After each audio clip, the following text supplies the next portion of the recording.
Assalamualaikum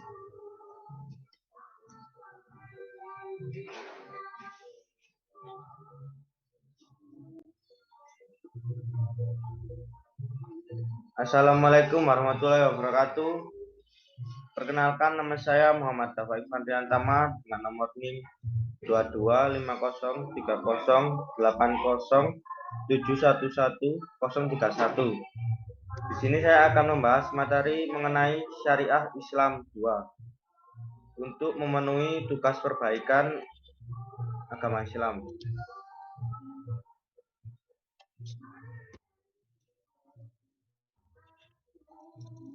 Sebelum memulai ke materi yang akan saya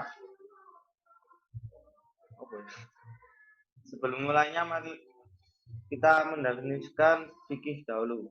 Definisi fikih menurut beberapa ulama adalah, terutama dari Imam Abdul Mu'ali Al-Juwaini, mendefinisikan fikih yaitu mengetahui hukum-hukum syariat melalui metode ijtihad. Dan menurut Imam Mahali dalam syarah Jam'ul Jawai, fikih adalah mengetahui hukum-hukum syariat Nabi Muhammad SAW yang bersifat aplikatif, baik berkaitan dengan pekerjaan, hati, atau fisik, seperti mengetahui hukum wajib atas niat wudhu dan hukum sunnah atas sholat witir. Materi yang akan saya bahas pada teman kali ini adalah fikih di masa Rasulullah, fikih di masa sahabat Rasulullah, fikih di masa tabi'in, terbentuknya mazhab dan perpindahan mazhab. Pertama adalah fikih di masa Rasulullah. Pada masa pertama atau masa Nabi Muhammad SAW, fikih Islam mulai tumbuh dan menjelma ke alam perwujudan. Masa Rasulullah walaupun berlangsung tidak lama, akan tetapi masa inilah yang meninggalkan kesan-kesan serta pengaruh yang penting bagi perkembangan hukum Islam. Situasi dan kondisi pada masa Rasulullah ini terbagi kepada dua masa yang masing-masing mempunyai corak sendiri yang jauh berbeda. Dua masa itu adalah periode Makkah dan periode Madinah. Pada periode pertama adalah periode Makkah. Pada periode ini konsentrasi Rasulullah ditujukan kepada penjabaran ajakan bertauhid, ajakan untuk mengesahkan Allah, mengubah arah muka dari penyembahan berhala kepada hanya menyembah Allah Subhanahu wa taala semata.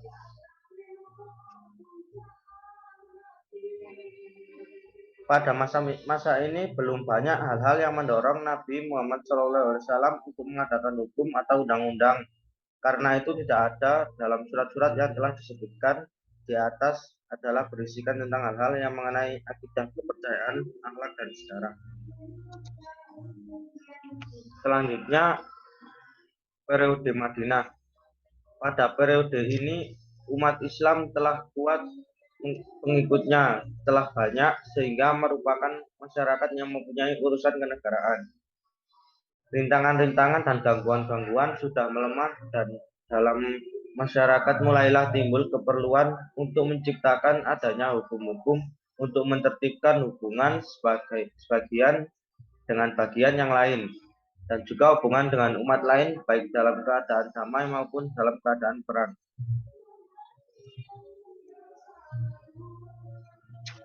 Selanjutnya, fikih di masa sahabat Rasulullah.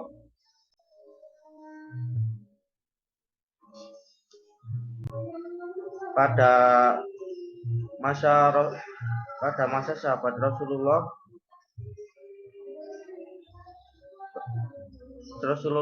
sudah tidak ada, sehingga bagaimanapun problematika sosial akan terus berkembang, dan tentu hukum Islam tidak bisa lepas dari hal ini.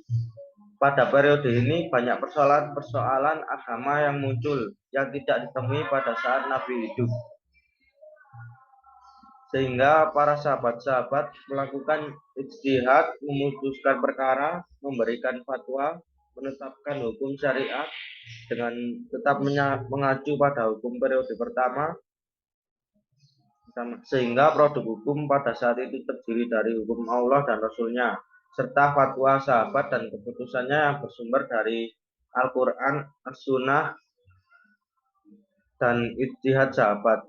Pada periode ini juga belum ada kodifikasi fikih secara khusus. Berikut untuk sumber-sumber pada fikih di masa sahabat itu Al-Quran, As-Sunnah, ijtihad, dan ijtihad masa sahabat.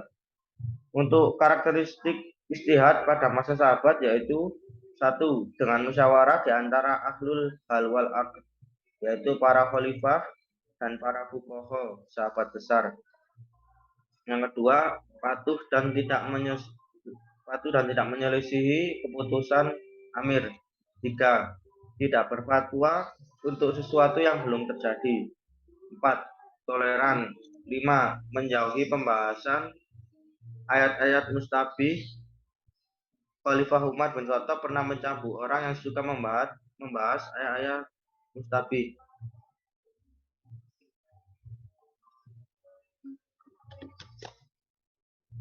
Berikutnya yaitu fikih di masa tabi'in.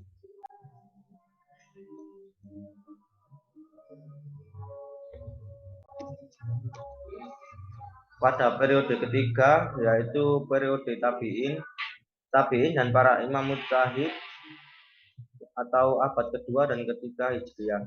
Pada periode ini bukan hanya periodisasi yang menjadi faktor perkembangan hukum fikih semakin kompleks, tapi juga karena semakin luasnya kekuasaan Islam dan banyaknya pemeluk Islam dari penjuru dunia dengan pluralitas sosiokultur dan geografis.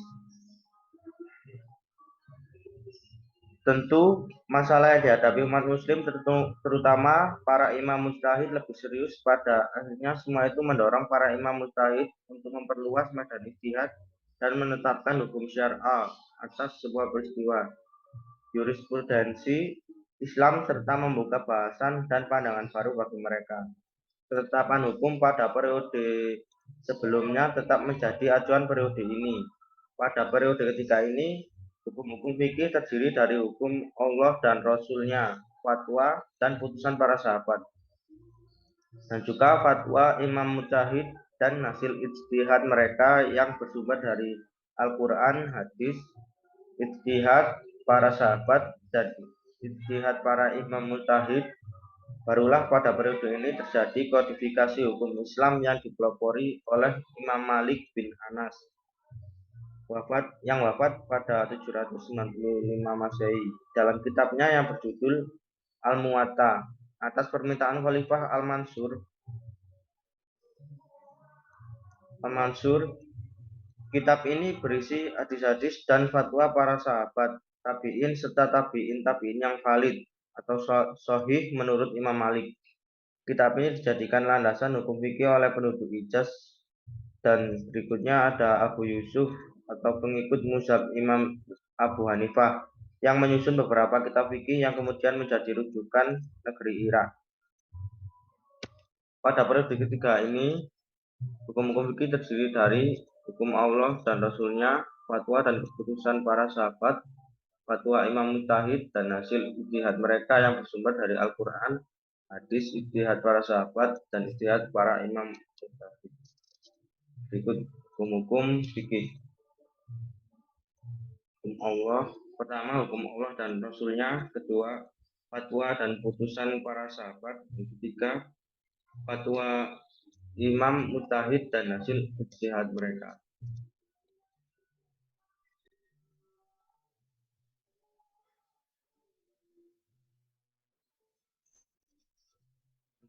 Terbentuknya mazhab.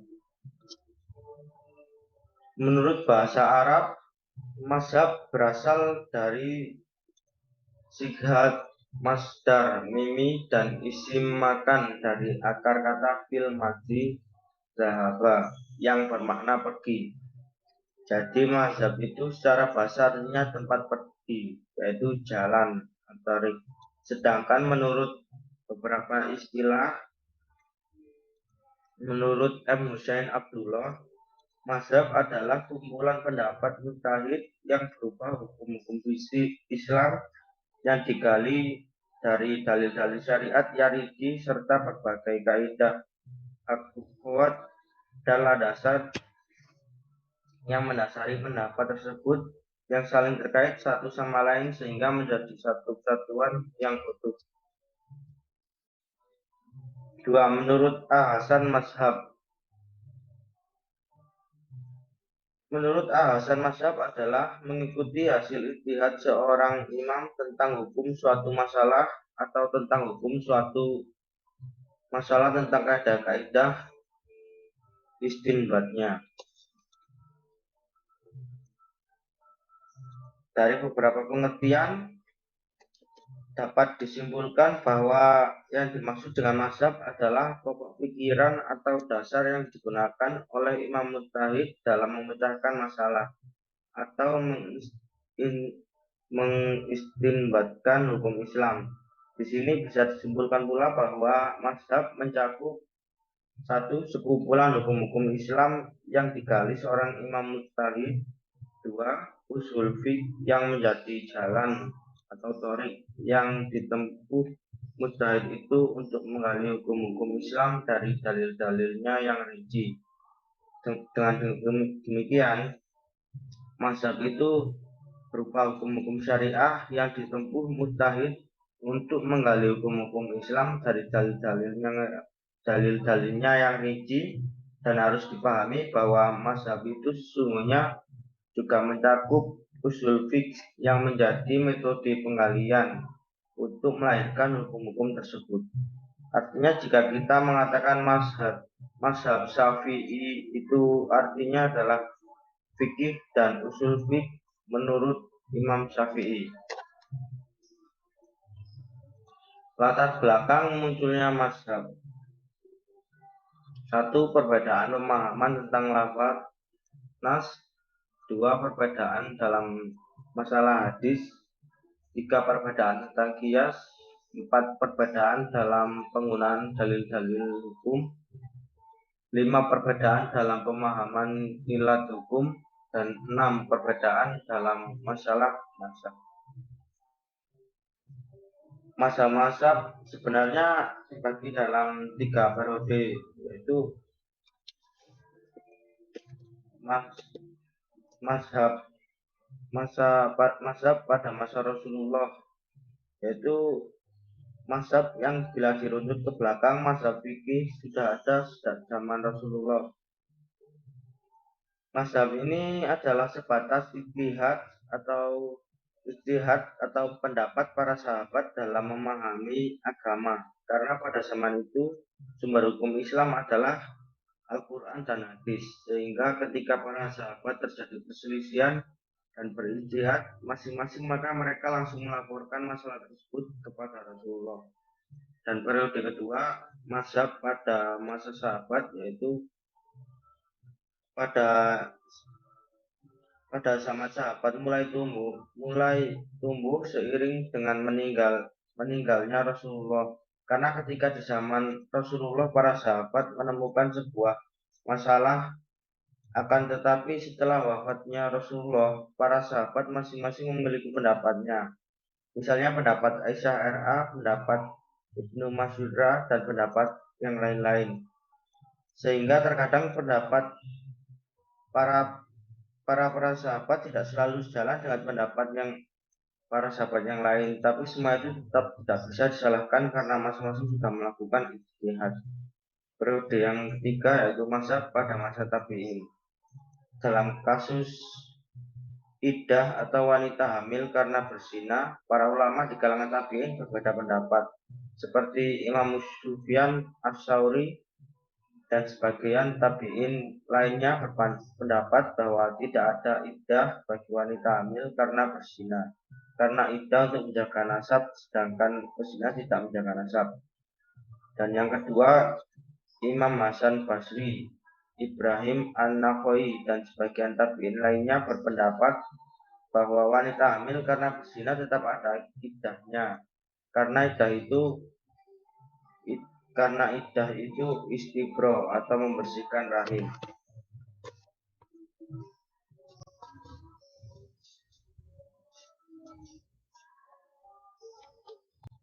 Untuk materi berikutnya yaitu pindah mazhab apakah tercela. pindah dari satu mazhab fikih ke mazhab fikih yang lain, atau keluar dari satu organisasi, keluar dari menuju afiliasi lain, keluar dari satu paham menuju paham yang lain adalah perkara yang wajar dan tidak tercela sama sekali. Semua itu tidak tercela selama perbedaan antar paham itu masih tergolong ikhtilaf syar'i, perbedaan mutabar dan perselisihan yang tidak mengeluarkan dari Islam atau menjatuhkannya kepada kelompok ahlul bid'ah. Pindah paham semacam ini selama motivasinya adalah karena ingin memegang kebenaran, maka bukan hanya tidak tercela, tetapi itu justru kemuliaan dan lebih dekat dengan ketakwaan. Apalagi jika pindah mazhab tersebut adalah berpindah dari paham yang batil menuju paham yang hakiki. Ada beberapa pelajaran penting yang didapat dalam pernyataan Al-Buwaiti yang diceritakan oleh As-Subki. Yaitu pertama, ikhtilaf fikih itu bukan tercela dan tidak menunjukkan perpecahan asalkan dijaga adab ikhtilafnya. Dua, berpindah mazhab bukan bermakna pengkhianatan dan bukan pula aib. Kebenaran lebih banyak diikuti, bukan pribadi. Jika keluar dari mazhab saja bukan celaan, apalagi keluar dari paham yang pada umumnya mencerminkan mazhab tertentu atau ramuan dari berbagai mazhab. Yang ketiga, dalam etika fikih pasti ada satu kebenaran, namun ikhtiar yang salah itu dimaafkan. Dan yang keempat, seseorang akan sanggup berpindah mazhab atau yang didorong semangat menemukan kebenaran bukan sekedar asal keren apalagi niat jika memiliki keikhlasan. Seperti contoh Al-Buwaiti yang sampai banyak sholat dan berdoa agar ditunjukkan kebenaran. Dan yang kelima, kadang-kadang orang baik yang ketika dikritik pendapatnya maka reaksi awalnya adalah curiga terlebih dahulu. Ini mungkin manusiawi asalkan orang tersebut memiliki sifat ikhlas, maka suatu saat dia akan diselamatkan oleh keikhlasannya. Yang keenam, kadang-kadang petunjuk kebenaran itu datang melewati mimpi. Dan yang ketujuh atau yang terakhir, menghadapi perbedaan pendapat kemudian bingung itu manusiawi. Jika ingin selamat maka mintalah petunjuk pada Allah Subhanahu wa taala dengan sungguh-sungguh. Jika niatnya bukan duniawi pasti Allah memberi petunjuk. Sekian materi dari saya. Apabila ada kesalahan atau salah kata mohon dimaafkan. Wassalamualaikum warahmatullahi wabarakatuh.